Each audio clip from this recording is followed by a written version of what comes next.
We appreciate you so very much, everyone, for staying with us on this segment of this program. I'm joined by two gentlemen to help us make sense of what we saw in our show between Saturday and we as of Sunday. To my far left, I have Emmanuel Osun as a public a policy consultant. Thank you for joining us. Yeah. Good morning, Uye, and good morning, viewers. And then there's a second gentleman next to him, Mazi Iska David Kalu, Director of Programs and Organization, National Civil Society Council of Nigeria. We appreciate you for coming on the program as well. Thank you, Comrade Uye, for having me, and good morning, viewers. Yeah, I think my wife will be proud of that appellation. I'm not a comrade. Let the record show I am a comrade. All right, we'll begin with you, Comrade Mazi, for coming on the program. I mean, first of all, let's look at the issue of elections in Nigeria. Many people say, look, Osun will be a test case for INEC to show whether it understands the enormity of work on its shoulders going into 2027. When you look over your shoulder now at what happened this last weekend in Osun State, what are your thoughts when you also consider the outcome? All right. In all ramification, Osun was actually a litmus test on our electoral system and the preparedness of INEC ahead of 2027. And for me, INEC really lived up to expectation. It's true we are not yet where we ought to be, but we've made remarkable progress. This was also the election where the newly revised Electoral Act was fully put into test. After Ekiti. After Ekiti. Right. But this one was like, because, this was like the last to the election. So all tensions were all on Ekiti and expectations were high. And for me, INEC did remarkably well, except for some few places where there was incidences of non-function or malfunction of the beavers. The general report was good across board.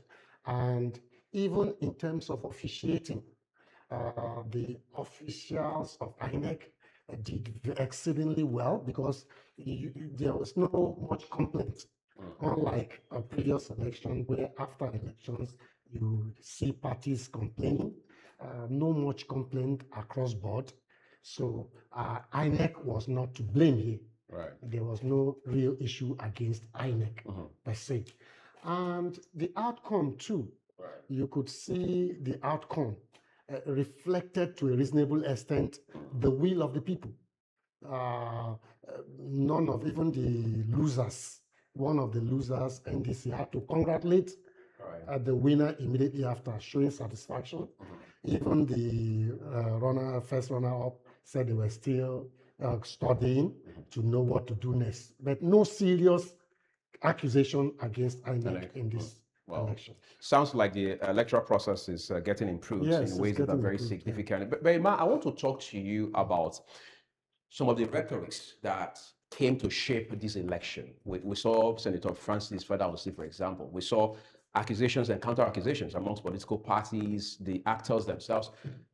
What does this say when you aggregate all of this about the process and the outcome of this poll? Well, I think for the politicians, give it to them. They know the act of creating narratives, of deploying rhetorics, even at times dangerous rhetorics, like we saw Senator Francis Fedausi suddenly asking, kill them anywhere you see them. And less than a day after, he now walked back his talk to say, no, I mean, kill them with their votes. Now, the first question, anybody, very logical question you will ask, because he said they have wives and children. Do you also kill Accord Party members with wives and children with votes? I mean, So for me, So you're saying Senator Fedausi was indicting himself even in a bit to want to explain it away? No, absolutely. So the simple thing he would have done, look, I said it out of rage. Apologize. And apologize. Own up. For me, that's accountability. But what he was doing was gaslighting, if you ask me. In fact, he accused people of not understanding Yoruba language. Experts in the language had translated word for word everything he said. Yeah. But for me, that's there. But again, I think the politicians also who engage in some of those rhetorics, like I read an interview on, I think on Thursday, one of the politicians in Osun say Adeleke will cry because we're going to defeat him. So I said, look, is it not the people who decides the winner? If an election is free expression of people's will, right? And if that is the case, I don't know whether that politician had a premonition of whatever was going to be the outcome. So what I saw, if you ask me to look at the overall in the Osun election, politicians overrated themselves and they wanted to play God. And incidentally, the outcome didn't fit into whatever, expectation they thought they were shaping through their rhetorics. I think politicians should learn how to be humble. You are coming to us, voters, to ask us to transfer our sovereignty to you. The best way to do it is through logic. The best way to do it is give us reason why we must trust you, why we must vote you, why we must hand over our sovereignty to you as voters. It's not, you can't bully. Just before I come back to Mazi Kadu, I want you to help us expand this a bit further, right? As it stands today, we understand that the APC candidates, Mr. Oyebamiji and his camp, are saying, look, we are studying the results. All right. On the contrary, the president says, congratulations to Mr. Adeleke. And he says, look, the people of Osun have spoken. That's the president's position. And that is, we understand, the conversation he had with the governor following the announcement by INEC. When you look at that, the same APC, the president is on one side of the coin. Oyebamiji and his people are on a different side of the coin. How do you explain that sort of divergence within the same political party with general election just a few months away? Yeah. But I think it's not unusual because the candidate in the election is Oyebamiji, Bola Oyebamiji. He's the candidate. Right. So it's within his remit to say, look, I want a redress at the tribunal. I'll be heading to tribunal. Regardless of how the president feels about it. No, the president was not on the ballot. But the president is the leader of the APC. Yeah, but he's not on the ballot. So he's a candidate that has the locus. Does not understand where the shoe hurts. Hold on. The candidate, the governorship candidate of APC in Osun State wears the shoes. That's one. He has the locus. In fact, if the president goes to tribunal over the result, I mean, it will be thrown away because he was not on the ballot. But you are not looking at the political factor, I suppose. No, he has no. For me, it's normal. Take, for instance, I think in Ekiti, when Ayo Fayose defeated the former governor for Ekiti, Kayode Fayemi. Right. Kayode Fayemi congratulated him and later walked back and headed to the tribunal. Right. Yeah, because when politicians say we are studying, he wants to listen from his polling unit agents, advisors, and say, look, do we have a case if we go to tribunal? Are there things we can build our case on? Right. Yeah. The person who goes to court is first the party and the candidate. Because we've had a case, I think in 2007, when Muhammadu Buhari, as a candidate of AMPP, presidential election, went to court. His deputy, Chief Edwin Umezuke, said, look, I'm extricating myself from the suit, and the party also extricated themselves. But Buhari was there as the candidate of AMPP. As a candidate. Yeah, because he has a local, and the case went on up to the Supreme Court. You can go and check the record. So you're saying there's nothing unusual about it? No, it's not unusual. The president is the president of the entire country. Right. He stands for Nigerians. So at every point in time, he should be seen as a statesman. He simply played the role of a statesman, which is to unite the country. The election is over as far as the president is concerned. And for me, that's a demonstration of leadership beyond partisanship.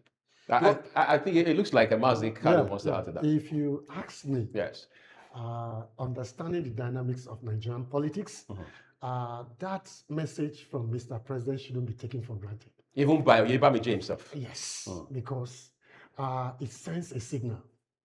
It sends a clear signal. Now look, we are done here. We are done. If you remember, the ADC candidate, the Accord Party candidate that won, Adeleke, had played a smart one by endorsing Mr. President even before the election. Right. And immediately after he won in his first public address, he reaffirmed his endorsement and commended the president. Commended the president. And Mr. President, like a sportsman, you said, joined order because every other presidential candidate has congratulated the winner to show that this election was transparent. And Mr. President followed suit by saying, congratulations, yes, and wished him well. Anybody that understands Nigerian politics would know that that's a kind of endorsement that this matter is settled. So for me, no matter what the APC candidate does, I don't see anything. So you're saying that might be exercising futility. But I want to ask you this. I mean, you have a very solid background in civil society work. Yeah. Even prior to the election, where I heard there were chances of compromises, vote buying, and so on and so forth. By Saturday, there was the story about 20,000 naira vote buying jamboree that was going on allegedly between the APC and the Accord Party. If that was to be the case, without conceding it actually was, does it not say that our electoral process is still highly monetized in Nigeria? In fact, we must say it as it is, without sharing whose house has been God. This Osun election was the height of vote trading. So far, was the height of across parties. Across parties. Well, there is the good side of this vote trading thing, to be honest, because it goes to underscore the fact that we have gone past the primitive rigging. The votes are now beginning to count, because if the votes are not counting, then there will be no need to buy or trade. But it's also very damaging. It's also very damaging because the level of vote trading that happened, our people were on ground and they saw for themselves. Across board, no particular party is to be blamed here.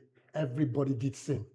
There was this massive vote trading, and it is very dangerous to our electoral process. That's the trajectory our elections are beginning to take, which is not good for the democracy and politics in this country. Ima, let's talk about violence elections. Of course, we hear that this was, there was minimal incidences in terms of violence and so on and so forth. But let's now talk about the political actors themselves. Do you think, using this Ekiti election as a case study, that politicians are becoming more responsible, whether individually or as collectives? Because whether you like it or not, we're seeing very strong research and reports saying that, look, if we are going to get it right with this democracy, we must have to flog, so to say, politicians to line. So when you look at it from that perspective, would you say, as it stands today, our politicians are beginning to learn a lesson? Because this becomes very imperative, given that we're not too far away from the 2027 general election. Now, when you talked about violence, something cropped up in my mind. In 2007, that's about 20 years ago, almost 20 years ago, I read a report on the price of cutlass. There was a report in the papers, I think by AFP, on the price of cutlass going high ahead of the 2007 election. That was almost 2 decades ago. And after the election, they went back to the market. The price dropped by 300%. So, actually, usually ahead of, if you watch political violence about 20 years ago, people were using cutlass because they can claim that they are going to the farm. If you catch somebody with a gun, that's a huge evidence. But cutlass is, I'm on my way to the farm.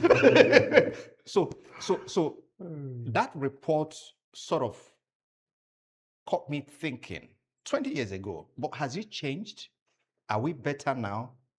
The point is for politicians, because often they do not have logic to present. They do not have performance to present. They don't have something cogent to convince voters, a rational voter, why they should be voted back. So they now resort to bully, intimidation, and all kinds of name dropping ahead of this Osun election. If you watch the pre-election, the campaigns, it became tensed, violent. You will not ask, is that an election or civil war? Each time I look at elections, I look at India, the largest democracy in the world. 900 million people vote, and you don't have violence. India was colonized by Britain, just like Nigeria. The only difference at their independence, they had a partition, Pakistan, India. Right. Later, by 1970, Bangladesh moved away from Pakistan, what used to be Eastern Pakistan. But if you take a look at India, 900 million registered voters, how do you manage it? Expands, we have just less than 100 million. Right. It's about 90 million or thereabouts registered voters. Based on statistics coming out of INEC. That's an INEC data. Right. But the point is, what are we not doing right? I think we need to ask ourselves, why do we have reoccurrence of violence in our elections? Is it that politicians are not confident of storming the campaigns with facts, figures, convincing evidence of why we must vote for them? Because any man who resorts to violence is weak. It's a sign of weakness. It's a sign that, look, you do not deserve leadership. You don't have what it takes to lead. Why? In the Bible, I think somewhere in Proverbs, it said a man who can manage his anger can rule over a city. What it means is that restraint is the highest form of virtue. So the same capacity, stamina, energy you need to get angry is what you need to take decision over a city. You know, off the top of my head now, I wish all the politicians in this country were listening to this part of the conversation. Because whether you like it or not, we can't extricate politicians away from the incessant violence that we have come to see with our election. But I want to ask you this again about this process. People say, well, given what we have seen this weekend, power has returned to the people. Will it not be erroneous to draw that conclusion so quickly just because we saw an off-cycle election in 1 out of 36 states? Well, I think if you ask me, it's neither here nor there. Power has not returned to the people. The people need to do more. Right. What do they need to do ahead of 2027? Is to perhaps take a decision. First, how do I manage the people who are going to tempt me with vote buying? My brother said in Osun, the price was 20,000 or 20,000 per voter. I overheard somewhere saying they were paying 30. When it looks like it wasn't working, they upped it to 50 per vote. Were they trying to struggle with the minimum wage or something? Was that the goal? No, I think the goal is still hollow politics. When you play politics that are devoid of ideology, these are the things you see. For instance, in the US now, they are doing primaries ahead of the midterm. Right. And there's a particular one that is outstanding in South Carolina to replace Lyndon Graham. Graham, yes. Senator the late Lyndon, Graham. Yeah. The lady. The sister who is now sitting in to complete his tenure is in the race on the 11th of August. There was a primaries. 9 candidates, outstanding candidates, and she made the list because the rule is that you must have 50% plus before you can emerge as the winner of the primaries. So they are going for a rerun. And I saw a whole lot of people, over 50 big politicians from Donald Trump to state senators, House congressmen endorsing her. They're endorsing her because of the memory, because of the contribution of the brother who just passed. They've named a naval base in South Carolina after him. So ask an average Nigerian politician, what can we remember you for? Nothing. So that's when you play politics with ideology. So whatever you stand for as a politician, today we still talk of Aminu Kano. Several years, he died in 1983, ahead of the presidential election. He's gone. But you can use his name as a mantra in politics anywhere, because he had a focus. He focused on it, and you know, there's something Nigerians don't understand. There's a book by Chinua Achebe, The Trouble with Nigeria. That was the manifesto of PRP. So that precedes there was a country. No, that was in 1983. In fact, it's actually the manifesto of PRP, because Chinua Achebe was a member of PRP. So they had all the intellectuals there building. If you read that book, it's actually a manifesto of PRP, The Trouble with Nigeria. But he wrote it within that ahead of a 1983 election. So which of the Nigerian politicians today can you remember for any quotable quotes, any idea, any contribution to developing knowledge? None, in my view. But there are people who say that the president, Bola Tinubu, is one of the finest politicians, one of the most sagacious, if you like, politicians this country has, if you like, produced, especially in contemporary politics in our country. Is that your sentiments? I'm talking of ideology, basic idea. I have never met Karl Marx. I don't know what he looks like. But I say, this is Karl Marx. I didn't meet Plato anywhere. Right. I don't know him. But the ideologies speak for them. In fact, I remember over 30 years ago in our class, the professor was speaking. And somebody asked her, are you married? She said, what is marriage? She asked us, who is the son of Aristotle, Socrates, Plato? Does anybody remember their children? But they have stood for several centuries. They've become icons. Tell me about how many icons you can remember their children, or you think about their children. And that sent a message to us. So the point I'm making is this. Look, Nigerian politics must be elevated. It must be elevated discussion, conversation. Right.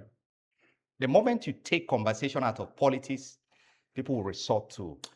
All right, I think I'll turn to Mazi Kalu now, so we'll begin to wrap up, right? We have 2027 ahead of us. We understand INEC is moving the timeline for obvious reasons. But whatever happens, there will be election in this country next year.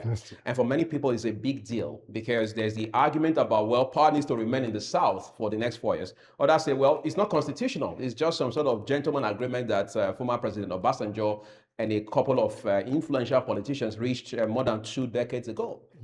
From where you sit right now, what are some of the things you are beginning to realize will likely play out, given what we are seeing in Ekiti? Good. In fact, there is the positive side and the negative side. Right. You know, what played out in Ekiti against the general speculation that Nigeria was becoming a one-party state, that whichever party, the party in power, would have a clean sweep, and it would be like a done deal in 2027. Right.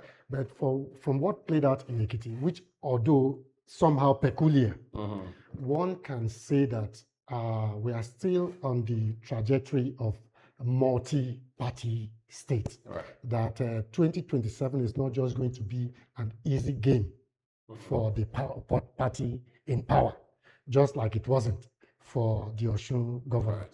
However, the worrisome aspect is the resurgence of violence and desperation amongst the parties and the politicians. is so worrisome. Because before now, we had thought we had gone past this level of thuggery and violence and killings in our politics and democracy.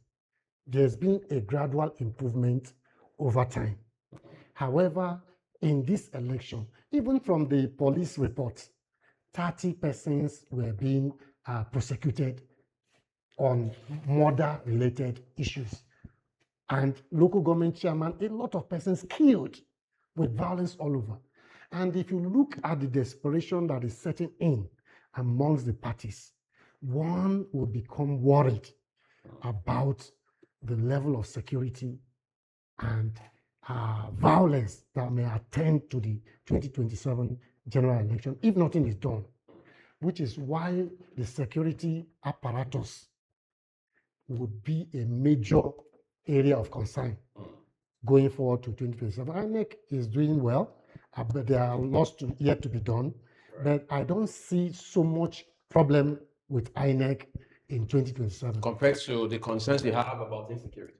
Insecurity would be a major issue. And like we already pointed out, the issue of money back politics and vote trading, which also has to do with the security agencies like EFCC, ICPC, and the rest. So that will be a major area of concern in 2027, security. In 1 minute, I want to ask you this. The governor said before the election that, look, I will probe electoral violence following the aftermath of this election. Do you think, just in 1 minute, that was a mere political statement, or you saw a governor who was going to be committed to that initiative? If you ask me, nothing will come out of that. Right. Nothing will come out of that. He also made a statement. He said the politics, the game was over, and that it's now time to build bridges. Everybody should come together. So I don't see anybody, any head rolling for any. Incidentally, Mazi Iska David Kalu, Director of Programs and Organizations at the National Civil Society Council of Nigeria. Thank you for coming on the program. You. And Emmanuel Zomena, a policy consultant. We appreciate your very valuable insights here on the Morning Call.